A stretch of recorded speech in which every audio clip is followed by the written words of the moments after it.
Hi everyone, Adrian here and welcome to Wild Bush and Grit. So this is a follow-up video on my preserving fish method that I've done a couple of months ago, back in November. So it's been eight months that the video has been released, but the video has been shot in October, so roughly it is 9 months that this stuff has been made. So how did it hold up to the test of time? Here I still have the super dry fish that we see, the cod fish that was sliced, salted and dried in the dehydrator. It's still pretty good. After 9 months, it didn't change at all. It has the same taste.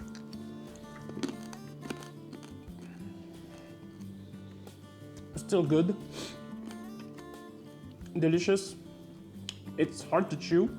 The next time I'm doing this is I will cut thinner, okay, to have more, because I actually like it just like that. And to me, this is this is great. It's really good. It's like potato chips, but fish chips, fish and chips. The way I started, let me finish this. The way I started was in this mason jar, and at first I had it capped. And when I opened it a couple of weeks later, I noticed there was a strong ammonia odor. And I decided to keep it open, to let it breathe. And I stored this in my basement. So my basement temperature is quite stable. It's around 20 degrees Celsius all year round. And the key thing, it's also dry, okay? It's not humid or anything. And it shows, like, if I break this near the mic, you can hear how dry and crispy that thing is. So zero moisture in them, and I'm sure they're going to be good again for a good while. This was a long-term method. Next was the brine method. So good.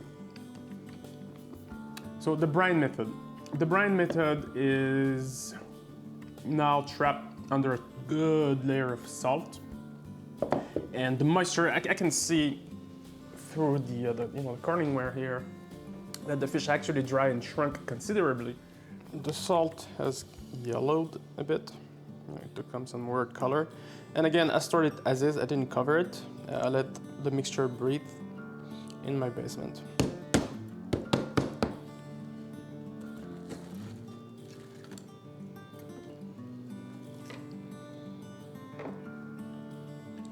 That's one chunk. Look at that. Oh my god. It has reduced in size. This is insane. This is beautiful. Wow.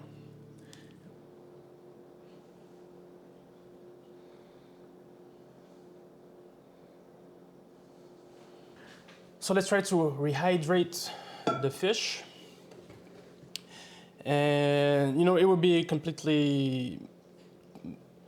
be utter madness to try to eat it in this current state. Even if you were just to remove the salt, no, you have to desalt this before you consume that. So I have a large bowl of water here. I'm gonna add my piece of meat, of fish, I should say. I can maybe brush off the excess that I can and put it in the water. And know that I will change the water from time to time. I suspect that this is gonna take at least 2 days. And what I'll do is I'll change the water. Every 12 hours, I'll come back to the water and change the water, putting fresh water and then continuing the desalinization process, all right? This is insane how those pieces are small. Like, if you remember how big they were before we did that. Look at that. Insane. Those were large fish when I did it originally.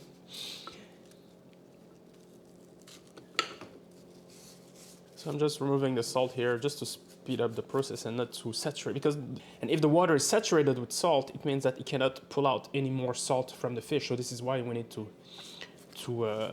change the water. All right. the salt that is left, you don't have to throw it away. You can just, you know, bring back to a powdery form and use it again to preserve more fish later. You don't need to throw it away, okay? Salt is still good. So here's the fish in the water, and we'll let it rehydrate. So my guess is gonna take at least 2 days, and every 12 hours I will come back to this and change the water. Hey folks, so it's been a couple of days, actually more than the 48 hours that I was expecting. The fish is still very dense, but at least now it's bendable, okay, it's flexible, so that tells me that it can be edible. You know, I tried to bite it, it's fairly hard, but it has lost its salt, okay, so that's good. So this is not your typical outdoor channel. It's also a cooking channel, so let's try some. Let's see what I can do with that. And my guest here is puttanesca. Okay, let's try something in that vein, inspired by puttanesca, of course. We'll stray away from the classic original recipe. But let's try some puttanesca, all right? So what I have here on the table is, of course, Italian food start with garlics, right? I have some capers, I have some Kalamata olives, I have some tomato sauce, some anchovies, as if we don't have enough fish, but anchovies are always good. And I'm going to add an onion, maybe all of it, but like half an onion. Oh, and of course, we're going to need some olive oil, all right?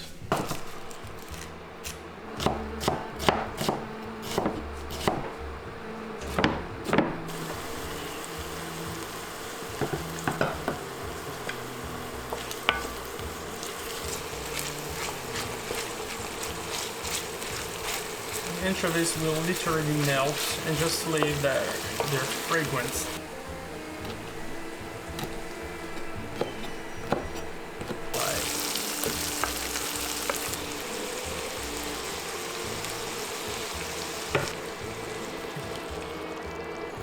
Kalamata olives. And voila, so now we're just gonna stir that gently. Make sure they're well integrated in the sauce. A little voice tells me to add half a teaspoon of chili flakes. And of course some black pepper.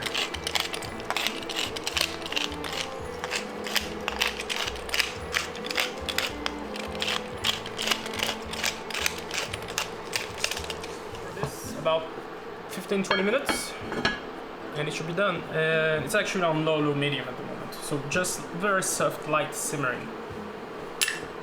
See you in a bit. Okay, so this is after 15 minutes. And it's actually quite nice. You know, you have a nice consistency. That's very cool. It's not soupy. Okay, you can see I can get to the bottom of the plate without water running and, you know, and covering everything. So that's quite cool. All right, let's have a taste.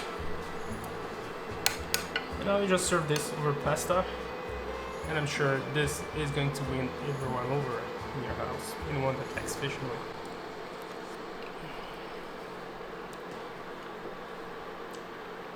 You know, slightly firm. You know, it doesn't. You know, the pieces hold together. You know, they're not like scattering throughout the entire sauce. But under the teeth, it's you know, it's soft and chewy. Like I really like that.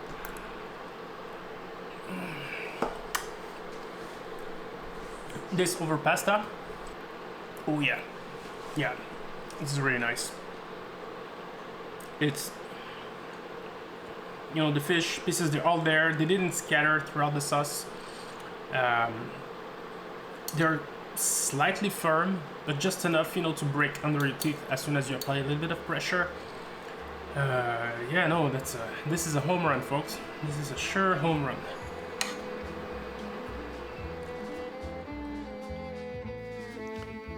And that's it, folks. This is where this one ends.